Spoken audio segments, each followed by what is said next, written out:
창세기 1장 1절에서 5절입니다. 우리 같이 한번 합독할까요? 시작. 태초에 하나님이 천지를 창조하시니라. 그 땅이 혼돈하고 공허하며 흑암이 깊음 위에 있고 하나님이 영원 수면 위에 운행하시니라. 하나님이 이르시되 빛이 있으라 하시니 빛이 있었고 그 빛에 하나님이 보시기에 좋았더라. 하나님이 빛과 어둠을 나누사 하나님이 빛을 낮이라 부르시고 어둠을 밤이라 부르시니라. 저녁이 되고 아침이 되니 이는 첫째 날이니라. 아멘.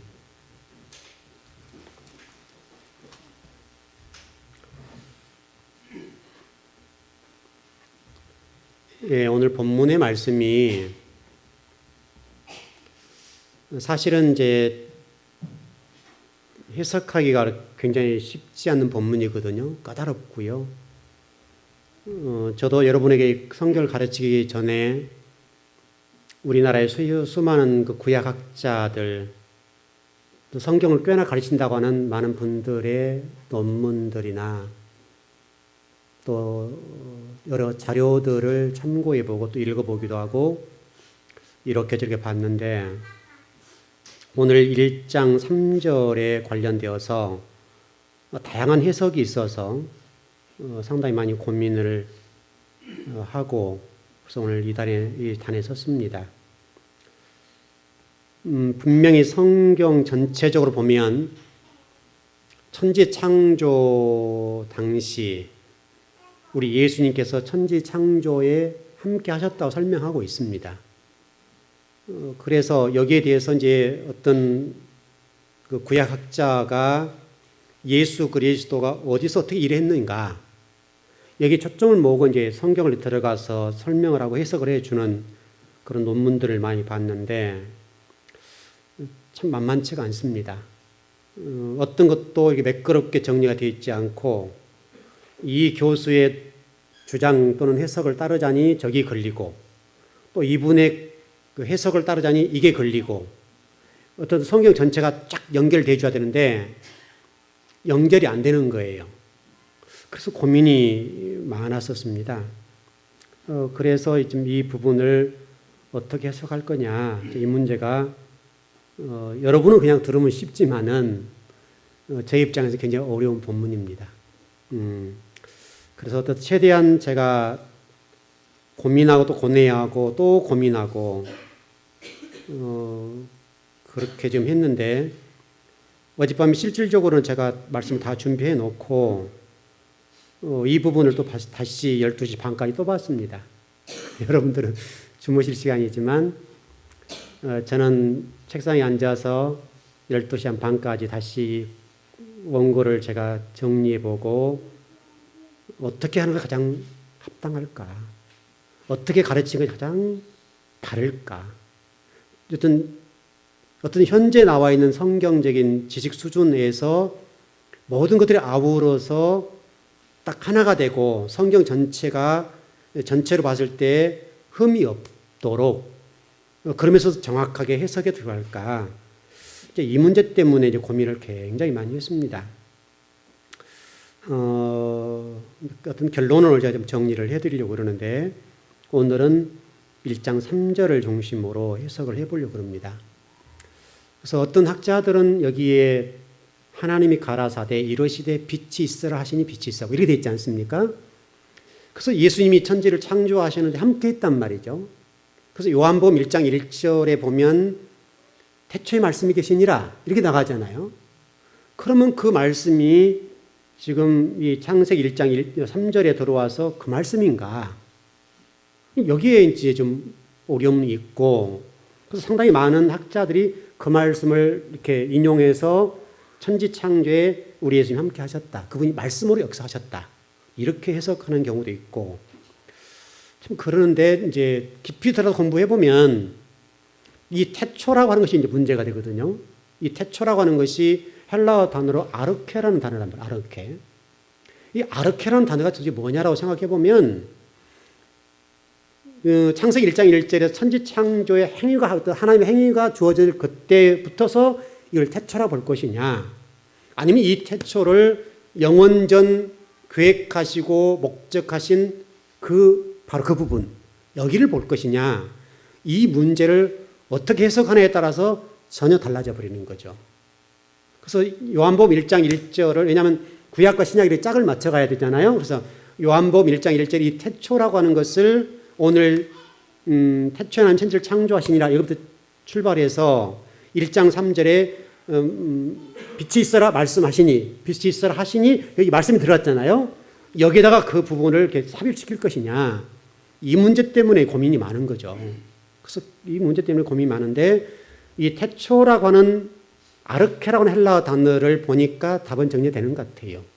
그래서 이 태초라고 하는 말이 천지창조의 출발부터 시작된 그 태초를 말하는 것이 아니라, 아르케라는 단어는 영원 전 상태.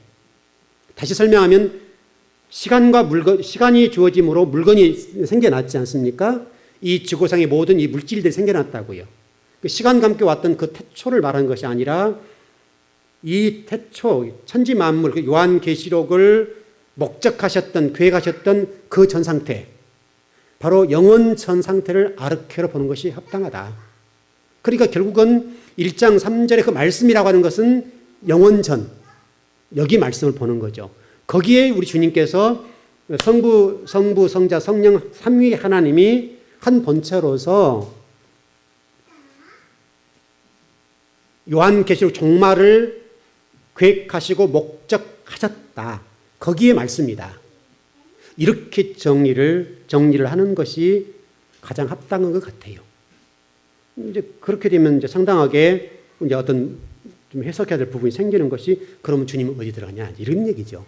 그건 좀 더 설명해 드리기로 하고요. 1장 3절의 출발이 이렇게 되어 있거든요. 우리 옛날 성경은 하나님이 가라사대, 또 지금 우리 개혁개정판은 이르시되라고 되어 있죠. 그러니까 가라사대나 이르시되 똑같은 말이에요. 그걸 좀 번역이 다를 뿐이지 똑같은 말인데, 이 단어 속의 핵심이 뭐냐, 하나님이 천지를 창조했다 이 말이잖아요. 말씀으로 창조했다, 이제 이 말씀이니까 하나님이 말씀을 창조하셨다 이렇게 되어 있으니까, 우리 한번 성경을 찾아보시죠. 히브리서 11장 3절입니다.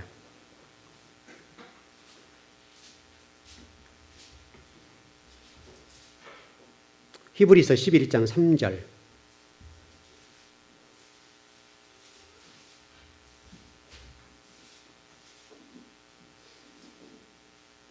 예, 같이 한번 읽어보실까요? 시작.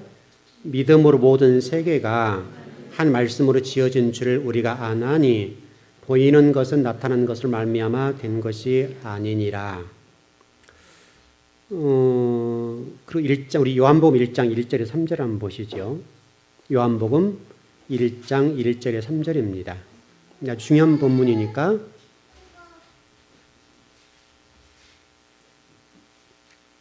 다 찾으셨습니까? 같이 시작. 태초에 말씀이 계시니라. 이 말씀이 하나님과 함께 계셨으니 이 말씀은 곧 하나님이시니라. 태초에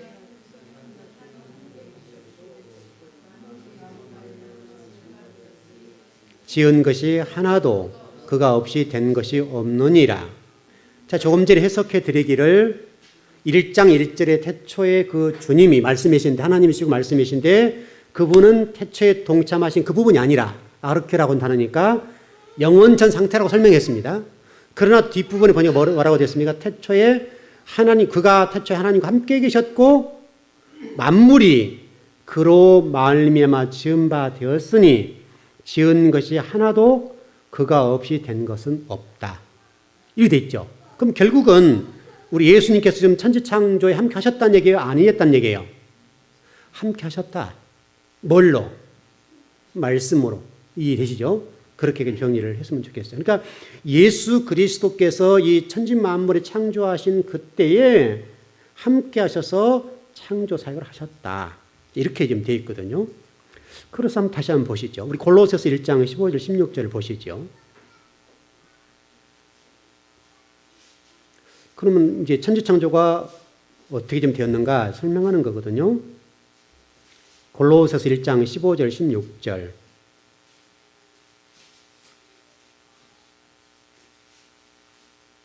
같이 읽으시죠. 시작. 그는 보이지 아니한 하나님의 형상이시요 모든 피조물보다 먼저 나신 이시니 만물이 그에게서 창조되되 하늘과 땅에서 보이는 것들과 보이지 않는 것들과 혹은 왕권들이나 주권들이나 통치자들이나 권세자들이나 만물이 다 그로 말미암아 그를 위하여 창조되었고. 자, 저를 보세요. 모든 만물이 누구를 위해 창조되었다고요? 누구? 예수 그리스도. 더 나아가서 왕권, 주권, 통치, 권세 이 모두 누구를 위해 창조됐다고요? 예수 그리스도. 모든 만물과 모든 주권이 예수 그리스도를 위해서 창조되었다.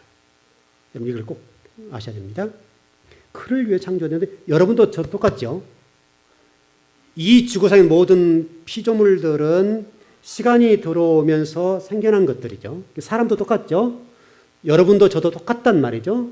그리고 뭐 통치자나 뭐 돈이 많으나 모든 것, 어떤 이 지구상에 존재하는 모든 것. 그러니까 사람뿐만 아니라 여러분이 소유하는 모든 것까지도 여러분의 모든 재산과 생명과 모든 것은 누구를 위해서 창조되었다? 예수 그리스도. 그럼 여러분이 무엇을 위해서 살아야 될 것인가는 정리되죠? 여러분이 무엇을 위해 살아야 되는가 하면 예수 그리스도를 위해서 살아야 된다. 여러분 이게 신앙생활이에요. 이제.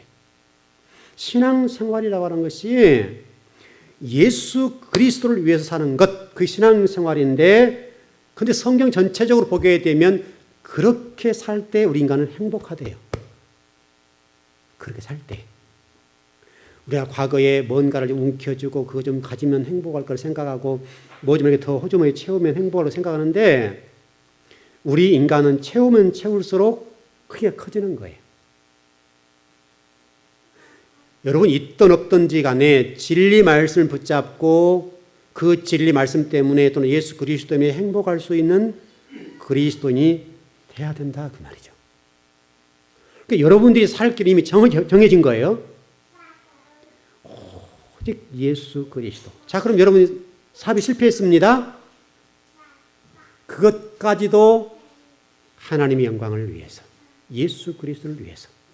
여러분이 또 물질적으로 궁색합니다. 그 궁색함 속에서 예수 그리스도를 위해서 드리는데 그것을 통해서 다른 못 볼 것, 내가 그동안에 보지 못했던 걸 볼 수 있잖아요.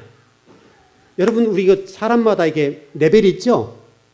이 레벨인데 위에 있는 사람들이 여러분 밑에 있는 사람 봐요, 못 봐요? 절대 안 보여요. 근데 이게 내려오면 이게 보이는 거죠.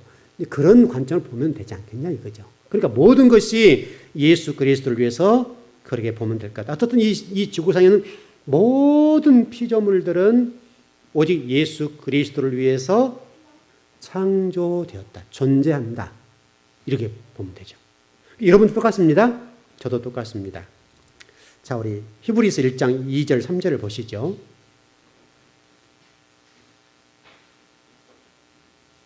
거의 비슷한 말씀인데 히브리서 1장 2절 3절입니다. 예. 시작. 이 모든 날 마지막에는 아들을 통하여 우리에게 말씀하셨으니 이 아들을 만유의 상속자로 세우시고 또 그로 말미암아 모든 세계를 지으셨느니라. 이는 하나님의 영광의 광채시요 그 본체의 형상이니라. 그의 능력의 말씀으로 만물을 붙드시며 죄를 정결하게 하는 이 일을 하시고 높은 곳에 계신 지극히 크신 이의 우편에 앉으셨느니라. 아멘. 모든 것들이 그분을 위해서 지었다. 좀 이렇게 되었습니다. 그리고 또 우리 그 10절을 한번 보시죠. 자, 10절. 자, 한번 시작. 히브리서 1장 10절.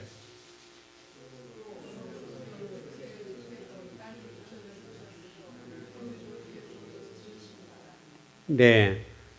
우리 개혁성경을 읽으시면 돼요. 표준 세번역으로 한번 읽어드릴게요. 좀 더 해석이 더 잘 된 것 같아요.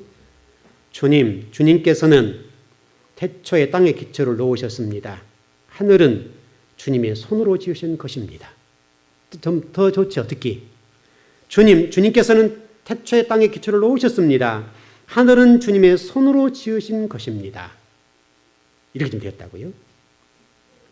그렇다면 하나님의 말씀은 어디로 보통 오는 것일까? 나오는 것일까? 이런 관점입니다. 자, 제가 지금 여러분 지금 공부를 가르치고 있죠. 성경을 가르치고 있습니다. 그럼 여러분에게 가르치기 전에 제가 그냥 아무 준비 없이 여기 와서 그냥 가르칠 수 있나요? 못하죠. 골똘히 생각하고 공부하고 또 공부하고 또 공부하고 또 공부하다가 어떤 결론을 도출해서 이렇게 오늘 공부해야 되겠구나. 이렇게 오지요. 우리 하나님께서도 똑같다는 거예요. 여러분에게 어떤 말씀을 전하든지 말씀을 하든지 말씀을 기록하든지 천정을 창조하실 때에 어느 날 갑자기 금나와라 뚝딱 이렇게 하지 않았다. 그러니까 우리 말씀이 입으로 이렇게 나오거나 주님이 명령하시거나 이러기 전에는 그 먼저 우리 인간적으로 이해합시다. 그냥 영혼 속에 생각하고 계획했던 것들을 말씀하시겠죠. 그렇게 지금 천지 만물이 창조되었다. 모든 것들이 그런 관점으로 성경이 창조되었다. 그건 한 가지 우리가 좀 여기서 정리해야 될 것은 분명히 있습니다. 여러분 예수님 우리 창세기 요한복음 1장 1절에 태초에 말씀이 계시니라. 그 말씀이 누구다? 하나님이시다. 이렇게 돼 있잖아요. 예수님도 말씀이시죠. 그렇죠. 그래서 이제 이렇게 하면 정리를 해야 할 것 같아요. 예수님은 말씀이다. 이게 맞아요, 틀려요? 잘 생각해 보세요. 질문한 의도를. 예수님은 말씀이다. 자, 무슨 질문이지 제가 지금요? 질문의 의도를 이해되시나요? 예수님은 말씀이다. 등식이 지금 똑같다 이 말이잖아요. 말씀, 예수님 똑같다. 지금 이 얘기를 하고 있잖아요. 이게 맞냐 틀리냐 이거예요.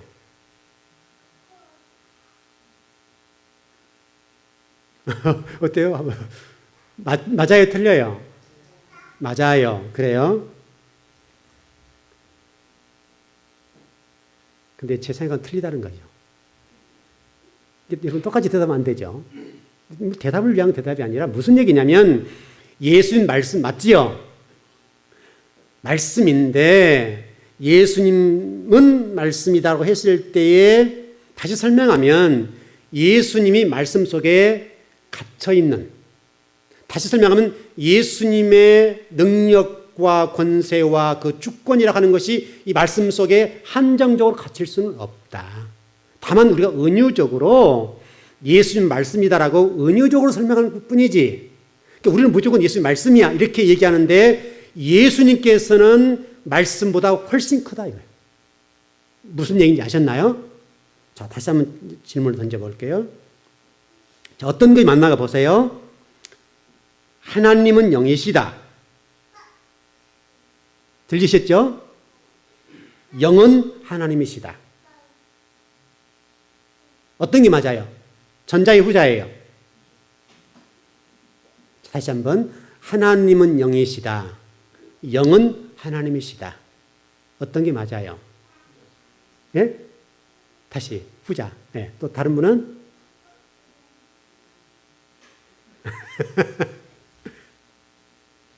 곰곰이 생각해 보자. 하나님은 영이시다. 영은 하나님이시다. 여러분 우리가 지금 별 생각 안 해봤던 것들이잖아요. 다시 한번 그러면 하나님은 사랑이다. 사랑은 하나님이다. 하나님은 사랑이시다. 사랑은 하나님이다. 어떤 게 맞아요? 우리 국어 선생님 안 계시죠? 예? 예, 하나님은 사랑이다. 사랑은 하나님이다. 그때 1번, 2번이에요. 한 번, 1번. 하나님은 영이시다. 영은 하나님이시다. 여기는 어떤 번호 맞아요? 하나님은 영이시다. 영은 하나님이시다. 여러분 지금 제가 뭘 얘기하고 있는지 잘 못 알아듣는 것 같아 보니까. 예수님 말씀이다. 말씀은 예수님이다. 그럼 등식이 예수님 말씀이다라고 했으면 말씀은 예수님이다가 등식이 똑같아야 된다 이 말이죠. 원래는. 그런데 이게 틀리다 이 말이잖아요. 그러니까 다시 설명하면 하나님은 영이시다 이 말은 맞아요. 그러나 영은 하나님이시다 이 말은 틀리다. 여러분 뭔 얘기인지 알겠습니까? 이제 굉장히 막 혼돈스러운 것인 것 같은데, 하나님을 어떤 말씀 속에 영 속에 가둬버려서는 안 된다. 지금 그 얘기를 하는 거예요. 예수님 말씀인 것은 사실이죠. 그러나 우리가 이해를 못하기 때문에 은유적으로 예수님 말씀이다라고 말씀하는 거고, 실질적으로 예수님과 하나님은 말씀을 만드신 분이잖아요. 이해됐어요? 안 됐어요? 이제 이해됐죠? 예수님이 하나님 말씀을 만드신 분이잖아요.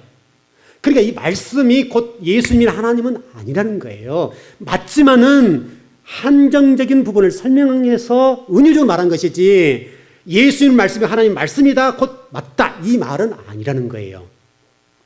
제가 지금 말장난하는 거 아니죠?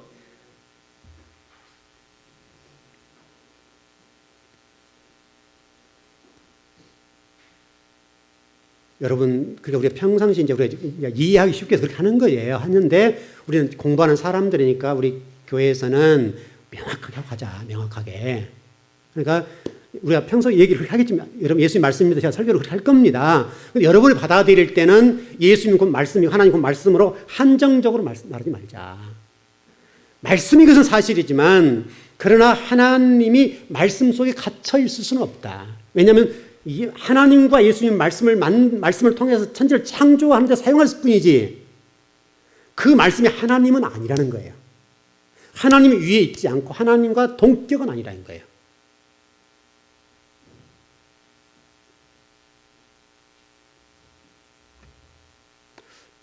이렇게 만일에 영은 하나님이다라고 얘기를 하면요, 하나님은 사랑이다라고 얘기하고 하나님 영이다라고 하는 것은 은유적으로 이해하지만은, 그러나 영은 하나님이라고 얘기하는 것은 크리스천 사이언스의 이단적인 입장이라고, 이게 실질적으로는. 우리는 별 의미 없이 쓰잖아요. 여러분, 크리스천 사이언스라는 사람이 누구냐면, 제가 지금 자료를 조금 찾아봤는데요, 에디 부인에 의해, 제가 똑같이 나와 있는 글들을 읽어볼게요. 에디 부인에 의해 창설된 종파로 기독교와 다른 점은 하나님을 비인격적 존재로 보며 예수님을 하나님이 아니라고 주장한 사람이 이렇게 얘기한다. 그러니까 우리가 생각해, 영은 하나님이시고 이렇게 얘기하면 상당하게 진리에 어긋나 있단 말이죠. 하나님을 어떤 뭔가의 말씀 속에 어디에 가둬버리는 그런 부분이 있기 때문에 우리가 어떤 언어를 하나 사용함에 있어서도 심중을 기해야 된다. 그래서 하나님은 사랑이다라고 하는 것은 은유적으로 표현은 맞지만은 사랑은 곧 하나님이다. 이 말은 틀리다는 거예요.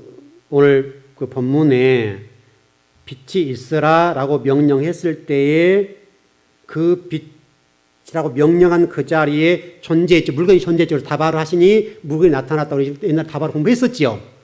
그렇게 될 수가 있는데 지금 우리가 잘 정리해야 될 것은 그 속에는 하나님의 계획과 의지라고 하는 것이 존재함으로 그렇게 되어졌다는 거예요.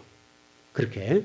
그러니까 어떤 하나님 말씀이 밖으로 딱 내뱉어질 때는 그 언어의 개념적인 측면에서 그 언어를 통해서 뭔가 하나님 이루시려고 하는 목적과 계획과 의도가 있다는 거죠. 좀 어려워졌네요.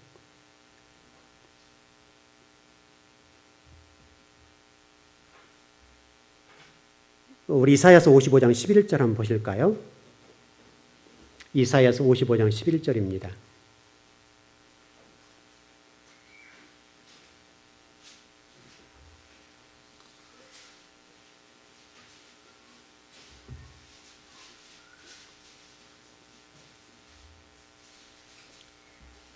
예, 시간을 좀 절약하기 위해서 어떤 분은 좀 히브리서 4장 12절 이렇게 좀 찾아주시고요. 히브리서 4장 12절, 그리고 에레미야 23장 29절. 네, 이사야서 55장 11절 먼저 읽습니다. 자, 시작.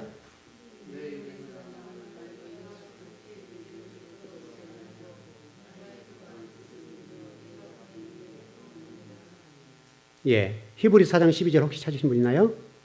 히브리서 4장 12절 시작.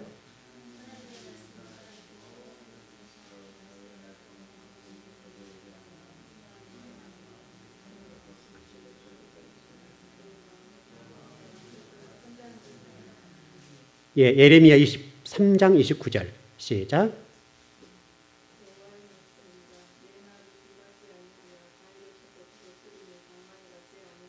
예, 지금 이사야 55장 11절과 히브리서 4장 11절과 예레미야 23장 29절의 말씀이 공통적으로 하나님 말씀이 떨어짐과 동시에 어떤 현상이 일어났죠. 맞죠? 그러니까 말씀이라고 하는 것은 그 말씀 자체 끝나버린 것이 아니라 그 말씀 속에는 하나님의 놀라운 능력과 권세가 그대로 드러난다는 거예요. 그걸 설명하고 있어요. 그러니까 우리 창세기 1장 3절에 동일하게 빛이 있으라 하심과 동시에 그 하나님 놀라우신 말씀의 능력이 나가자마자 물건이 되어서 딱 나타나는 거예요.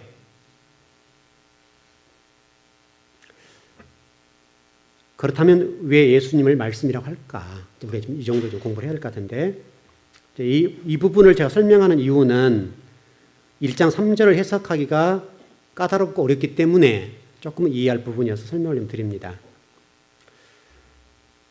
여러분 삼위일체들 다 들어보셨죠? 삼위일체. 삼위일체라면 간단히 뭡니까? 삼위일체란? 삼위일체가 뭐죠? 성부, 성자, 성령 삼위가 계시는데 그분이 어떻다는 거예요? 한 분이다. 그렇지 맞죠? 여러분 그렇게 이해하면 돼요. 일단은. 그러니까 성부, 성자, 성령 삼위가 계시는데 그걸 뭐랄까요? 그 본체적인 측면에서 위가 3인데 그러나 하나다. 이 말이잖아요. 간단히 정리하면 이제 그렇게 설명을 좀 정리를 하면 될 것 같아요. 그 설명적인 부분이 그 히브리서 아까 우리 1장 3절 읽었나요? 2절까지 읽었나요? 히브리서? 안 읽은 것 같으네요. 한번 읽어보시죠. 히브리서 1장 3절입니다. 이 부분을 설명하는 건데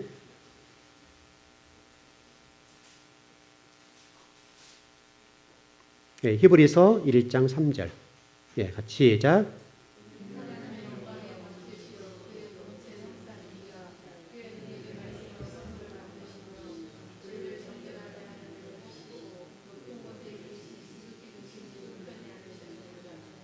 아멘. 본체는 다르신 분이지만은 맞죠? 지금 정리하면 본체는 다른 분이지만은 본질은 한 분이다. 그 얘기죠. 그 얘기죠. 쉽게 정리하는 겁니다. 그리고요. 좀 넘어가시죠. 그 구약 성경에 보면 예수님이 등장하시나 안 등장하시나요? 구약 성경에 예수님 등장하실까요? 안 등장할까요?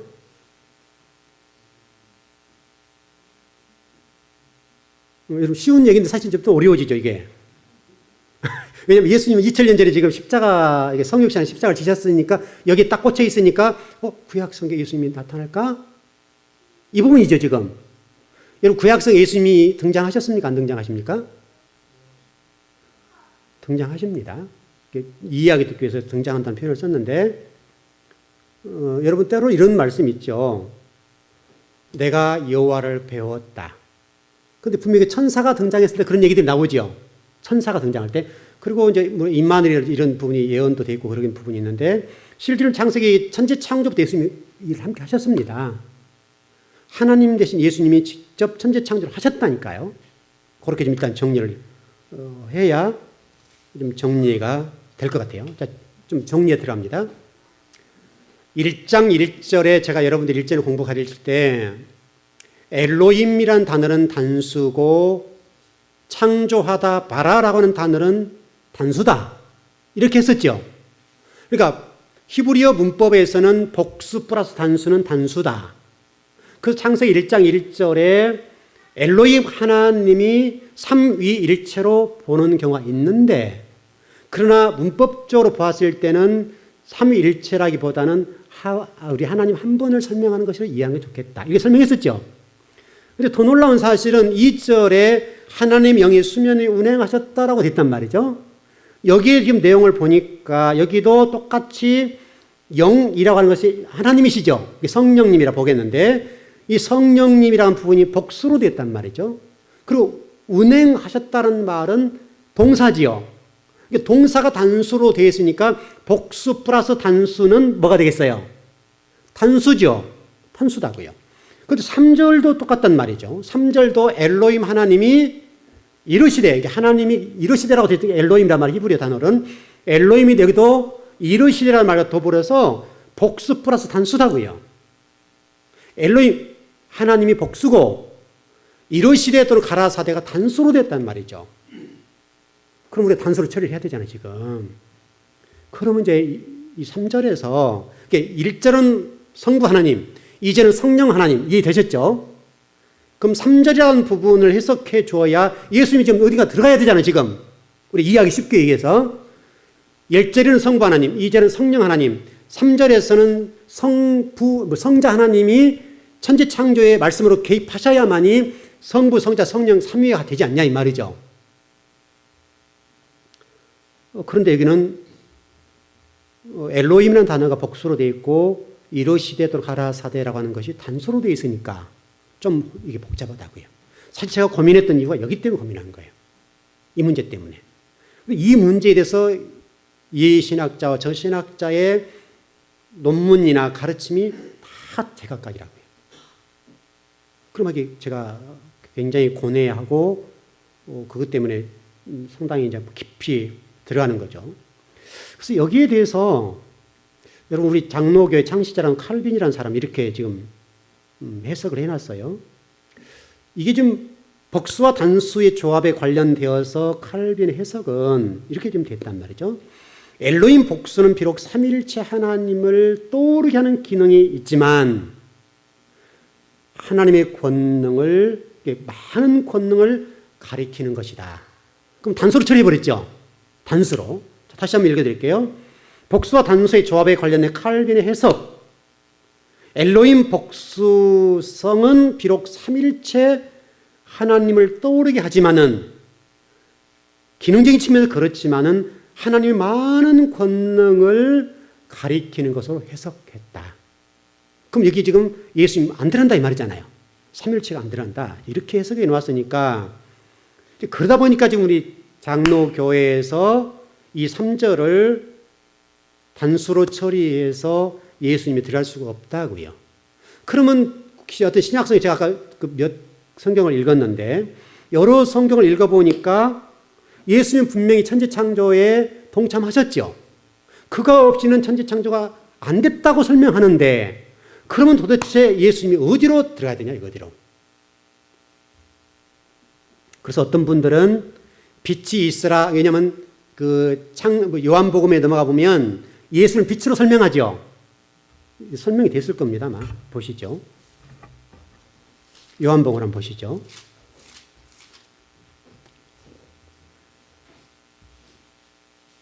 네, 4절에 나와 있습니다.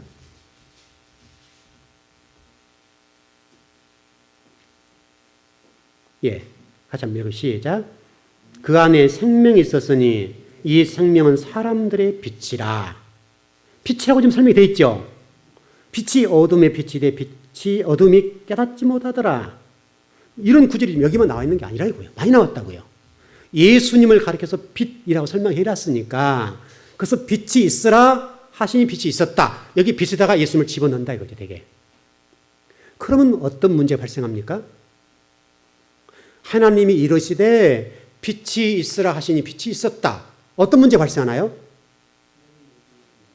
그렇죠. 하나님이 예수 만든 피조자가 된다. 피조물이 되어버린다고요.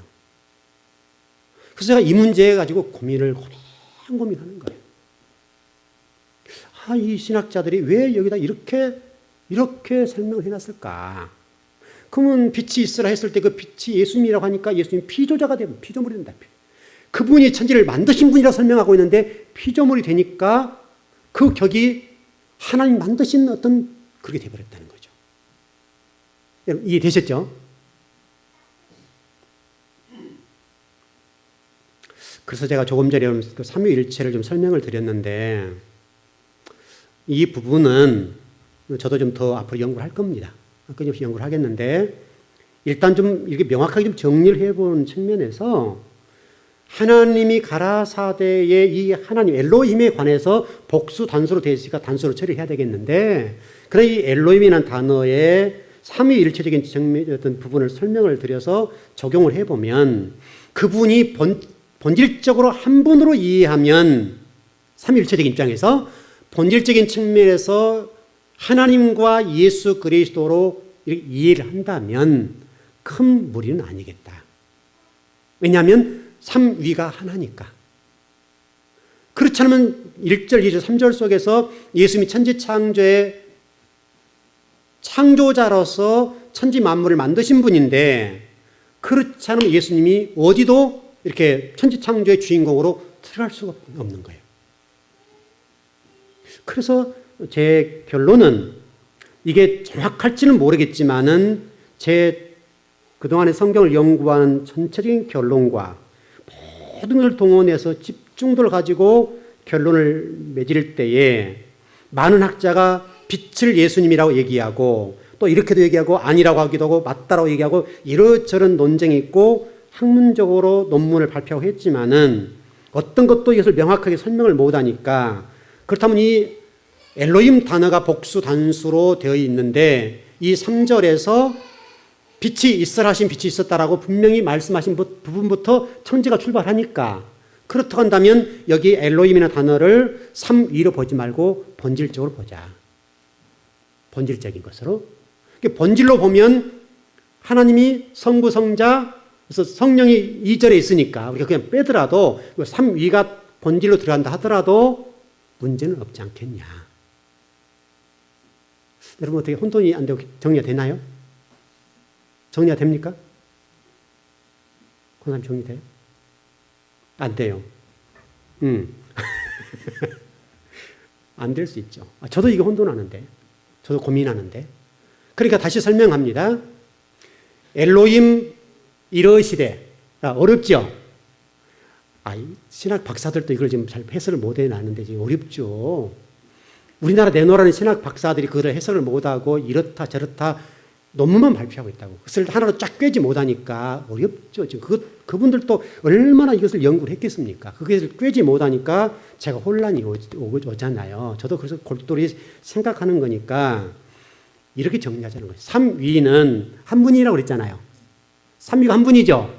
삼위가 한 분이니까 엘로힘이라는 단어를 삼위적 입장에 보지 말고, 복수 단순해서 성부, 성자, 성령을 보지 말고, 이 엘로힘이라는 단어가 복수로 되어 있지만은 복수 플러스 단수는 단수인데, 여기 엘로힘이라는 단어를 그냥 본질적인 입장에서 성부, 성자, 성령 이분이 한 분이다라고 보자 이거죠. 해석이 안 되니까. 이 부분은 제가 100% 안 맞을 수도 있어요. 왜냐하면 지금 한국교회 신학의 수준이 그걸 해석을 못 해내니까 이런데, 어쨌든 분명히 예수님이 천지 만물을 창조해 신약 성경에서 예수님이 천지 만물에 그분이 안 계시고는 천지 만물 창조가 안 됐다고 말하고 있으니까, 그러면 복수 단수 해서 그럼 예수님이 어디 들어가냐, 어디? 들어갈 공간이 없다 이 말이죠. 그러면 이 부분을 분명히 예수님 천지 창조의 창조자로서 말씀을 해드려야 되겠는데, 이 엘로힘이라는 단어가 복수 단수이면 한 분이잖아요. 성부 하나님을 얘기하잖아요. 그렇지만 삼위일체적인 개념에서 삼위 딱딱 성부, 성자, 성령 역할을 나누지 말고, 이 엘로힘이라는 단어에 성부, 성자, 성령의 삼위를 집어넣어도 되겠는데 2절에 성령이 나왔으니까 삼위적인 문제는 문제가 아니다. 이 부분이. 또 어떤 해석을 보니까 2절에 하나님의 영의 수면이 운행하셨다라고 하는 것이 성령이죠. 성령이란 말이죠. 그런데 어떤 분은 해석해 놓기를 여기를 예수입니다. 이렇게 해놨단 말이에요, 지금. 그래서 제가 보기에는 그 부분을 예수님이라고 어떤 설명하고 해석한 것은 좀 바르지 않다. 오히려 그걸 성령님으로 해석해 놓은 것이 좋을 것 같다. 이렇게 보는 거죠. 그러면 1장 3절을 해석할 때에, 그러면 엘로힘 성부 하나님이 천지만물을 창조하시고 빛이신 예수 그리스도가 피조물이 되어버린 이런 것을 피하자는 거예요, 제가. 피하는 입장에서 분명히 지금 예수님은 어떤 천지창조의 주인공으로 창조자로 말씀을 가르쳐야 되겠는데, 그러면 1절, 2절, 3절이 복수, 단수면 예수님 들어갈 자리가 없잖아요. 그래서 이게 고유지책일지는 모르겠는데 이 부분이 분명히 어딘가는 예수님이 엘로힘이라는 복수 단어에 들어가야 되지 않겠냐 이거죠. 그 복수 단수면 히브리 문법상 단수니까 성부 하나님이라 이 말이죠. 그렇게 되어 있는데 그렇다 하더라도 이 부분을 엘로힘이라는 단어를 3위로 나누지 말고 본질은 하나니까 그 엘로힘이라는 단어의 본질적인 하나님으로 그냥 보자. 그래서 거기 안에 성부 하나님과 성자 하나님이 한 분인 걸로 보자. 또 우리 1장 2절을 빼버리면 성부, 성자, 성령 3위로 봐도 큰 문제는 없겠다. 이 문제가. 그래야 천지 창조가 3위 하나님이 한 본질에 되어서 천지 창조의 창조자가 될 수가 있다. 그래서 이 문제를 그렇게 정리하면 크게 어긋나지는 않지 않겠냐. 즉 칼빈이 해석을 못했으니까 지금 한국 교회가 이러잖아요. 지금 칼빈이 좀 잘했다면 얼마나 좋겠어요. 그러니까 칼빈이 그랬으니까 다른 신학자 이렇게 해도 되고 저렇게 해도 되니까 문제가 안 돼버린단 말이죠. 그런데 이게 매끄럽게 정리가 안 되는 부분이니까 제가 여러분 해석해 드리는 대로 보는 것이 이 1장 3절을 해석하는 데 있어서 좀 그래도 좀 괜찮지 않겠냐. 자, 이제 해석이 좀 정리가 됐나요? 다른 분들은 어떠시나요? 다른 분들은 지금 좀 이해가 안 되시나요? 이해되시나요? 그냥 이해되시죠? 이해 안 되면 그냥 믿으세요. 요거는 이제 우리가 신학자죠. 내놓으라는 신학자들도 이렇쿵 저렇쿵 하니까. 왜냐하면 제가 여기 이 본문을 해석하기 위해서 수많은 학자를 끌어와서 그분들 논문을 다 본 거예요, 제가. 다 봤는데, 왜냐하면 이게 굉장히 까다로운 본문이거든요. 쉽게 넘어가려면 쉽게 넘어가지만 공부를 깊이 들으면 까다로운 본문이라니까. 왜냐하면 우리나라 내로라는 구약 신학자들이 이 본문에 관해서 이렇게 해석하고 저렇게 해석하고 다양한 해석을 해놨기 때문에 혼란스럽다. 왜냐하면 칼빈은 못했으니까, 칼빈도.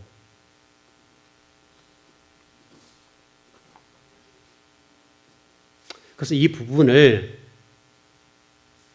삼위일체적인 입장에서 삼위를 각각으로 보지 말고 본질적인 한 하나님으로 이해를 하자. 그렇게 하면은 크게 어렵지 않고 무난하게 가지 않겠냐.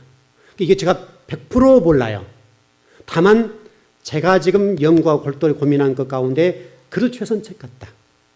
왜냐하면 그렇다면 1절, 2절, 3절에 예수님이 들어갈 자리가 없죠.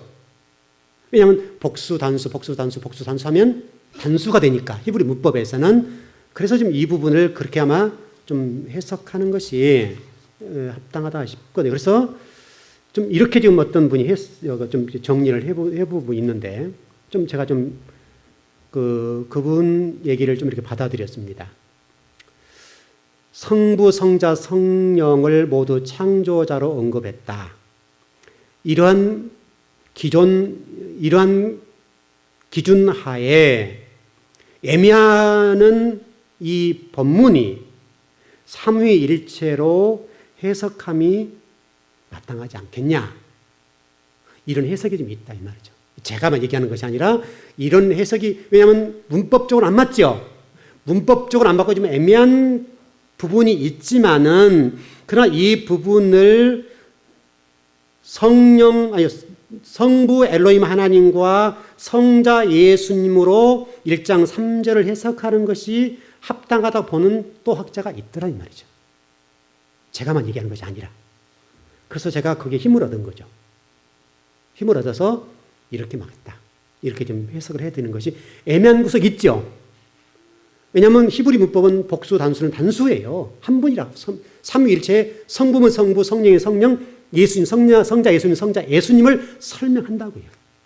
그래서 1장 1절도 복수 단수를 하니까 단수 성부 하나님이 천지 창조의 주인공이신 거죠.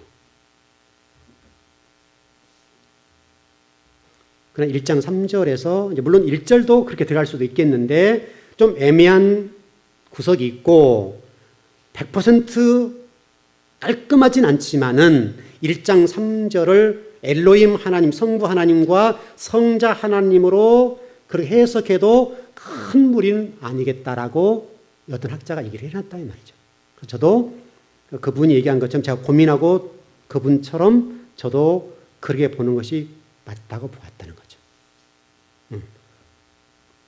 제가 하나님이 아니니까 이제 가서 물어봐야 돼, 저도요. 하나님 가서. 하나님 이거 맞습니까? 제가 지금 고민했습니다. 고민했는데 하나님 제 해석이 맞습니까? 했을 때 이놈아 좀 틀렸다. 이렇게 하면 어쩔 수 없죠. 왜냐하면 저도 지금 한국의 신학의 모든 지식을 동원하고 성경 해석을 다 동원해서 봤는데 안 되니까.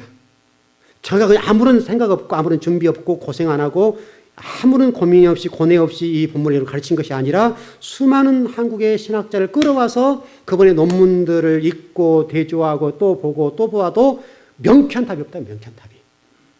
그래서 다 여기에 걸리고 저기에 걸리고 이렇게 되는데 이렇게 하면 그래도 조금은 깔끔하지 않냐 이거죠. 깔끔하다. 그래서 크게 전체를 성경을 봤을 때 무리가 없다. 왜냐하면 신약 성경에 그게 안 나왔으면 단서로 처리해서 성부 하나님 이렇게 보면 끝난다고요. 그럼 구약 성경에 있으면 안 나타나면 될 거 아니에요. 이해되셨죠? 근데 신약 성경 곳곳에 예수님이 천지 만물을 지으실 때 그분이 없이는 지은 것이 없다라고 얘기하시니까 예수님이 우리가 들어야 된다 이 말이죠. 그러면 비록 그것이 그렇할지라도 그렇게 해석을 하는 것이 옳지 않냐 이거예요. 신약에 없으면 복수, 단수, 성부, 하나님 딱 끝나면 예수님은 신약 시대에 십자가 성육신하셔서 뭐죠? 마국간에 태어나시고 십자가를 지고 돌아가신 분, 이게 구원자 이렇게 하면 끝난다고요. 그런데 그렇게 끝날 일이 아니라 이거예요. 왜? 신약성 곳곳에 예수님이 천지 만물의 창조자로 말씀하고 있고 그분이 천지 창조를 하지 않았으면 아무것도 못한다고 돼 있으니까 그럼 예수님을 갖다 뭔가를 해야 되지 않냐 이거죠. 자, 혹시 여기 질문. 굉장히 까다로운 질문이니까 어려운 부분이니까 질문이요. 우리 장로님 이해되셨나요? 안 된 게 어떤 겁니까? 설명 못하겠다. 제가 가르치는 부분이 이해는 되죠? 이해는 되죠? 이해됐으면 됐어요. 왜냐하면 이거는 지금 여러분이 지금 이게 힘든 이유는 그럴 수밖에 없잖아요. 한국에 내려오는 신학자들도 지금 이 부분에 관해서 이렇다고 명쾌하게 어떤 한 사람도 설명을 못하니까 각자 학자의 연구의 어떤 결과를 가지고 얘기하지만은 어떤 부분이 걸리고 어떤 부분은 괜찮고 항상 이게 걸리는 부분이 있단 말이죠. 이거를 우리 장로교회에서 합동이나 우리 통합의 신학 교수들이 모여서 이 본문을 이렇게 하자라고 어떤 결론을 맺었다고 한다면 이런 고민이 안 해도 된다 이거죠. 근데 그런 결론이 안 나 있고 어떤 교단은 이렇게, 어떤 신학자는 이렇게, 어떤 목사님은 이렇게. 그래서 우리 요한복음 1장 1절 끌어다가 빛이 예수님이라고 얘기를 하니까 제가 보기에는 아니라는 거거든요.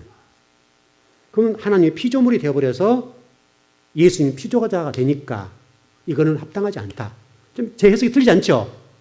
틀리지 않고 그래서 1장 3절을 엘로힘이라는 단어가 복수 단수이지만은 그 복수 단수의 단수적인 부분을 3위로 자르지 말고 그냥 본질적인 하나님 삼위일체의 일체적인 입장으로 정리를 해서 본문을 보자. 그래서 엘로힘 하나님과 성부 하나님과 성자 하나님이 이 천지 창조의 출발점으로 더 얘기해도 성부, 성자, 성령 삼위가 해도 무리는 없겠다. 비록 문법적으로는 성부, 성자, 성령 이게 삼위가 들어갈 수가 없는데 이거를 한 분으로 본다고 한다면 문제는 아니겠다. 왜냐하면 원래 한 분이니까. 한 분이 사역의 역할이 다르죠. 예수님은 우리의 구속자로 오신 분이고 성령님은 그 구속자를 이렇게 드러내주는 분이잖아요. 가르쳐준 분이잖아요.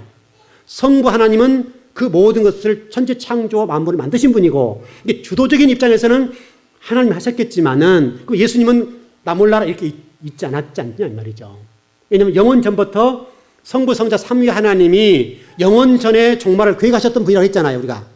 그랬던 분들이 그러면 천지 창조 와가지고는 하나님 마음대로 하세요 이렇게 했냐 이 말이죠. 그러진 않았을 것이다.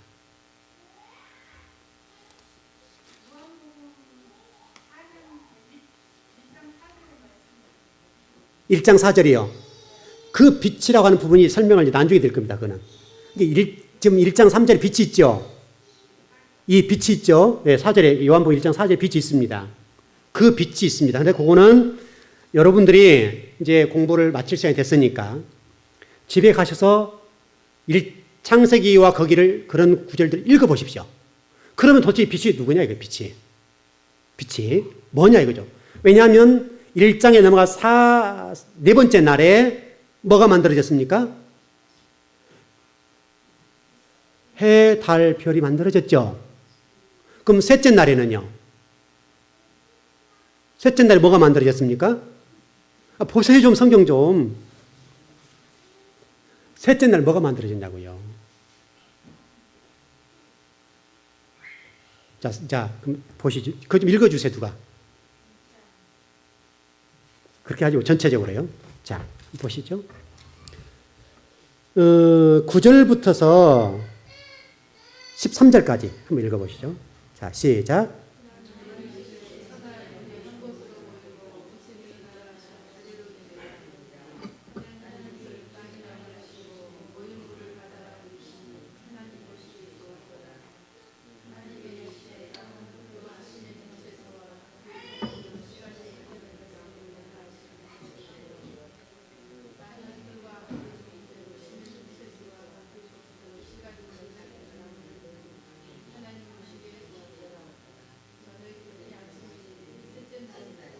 네, 질문 드립니다.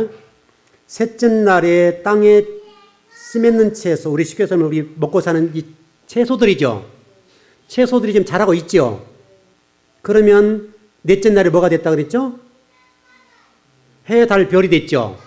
그럼 해가 없이 자랄 수 있습니까? 못 자라니까 자라고 있죠, 근데. 이게 뭡니까? 말씀으로 자라옵니까? 그래서 이게 이제 공부가 어려운 거죠. 이렇게 들어가면 어렵다고 그래서. 그럼 도대체 우리가 아는 광합성의 작용에 태양이 빛을 비춰주면 에너지가 발생하게 되고 거기에서 식물을 자라게 한다라고 이해하잖아요. 우리가 좀 그렇게 됐죠.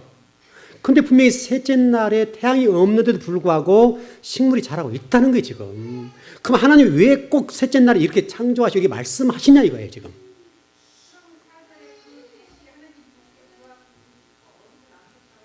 그렇죠, 그렇죠. 빛과 어둠을 나눴죠. 그러니까 그 빛이 뭐냐, 이거 그 빛이. 네. 그렇죠. 저녁이 되고 아침이 되는 게 맞습니다. 이게 히브리적인 관점입니다. 히브리인들은 저녁 되고 아침 되는 겁니다. 해가 없잖아요. 그렇죠. 전에는 해가 없는데 그렇죠. 그렇죠. 그러니까 공부를 해야 된다 이거죠, 공부를. 도대체 이게 뭐냐, 이게 뭐냐. 그건 숙제입니다. 그래, 여러분 기대하고 올 거 아닙니까? 그래서 제가 다음 주, 이번 수요일 날, 뭐 그것까지 나갈지 모르겠는데, 수요일 날 그 부분을 설명을 드리겠습니다. 그럼 되겠죠?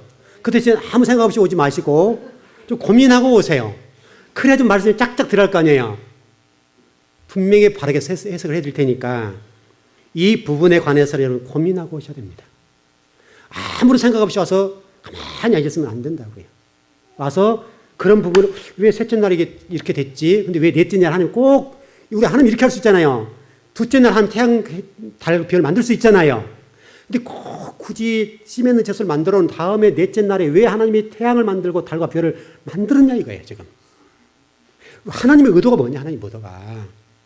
분명히 하나님은 모든 것들을 그냥 생각하지 아니하시고 다 계획하셨다, 목적하셨다 했잖아요.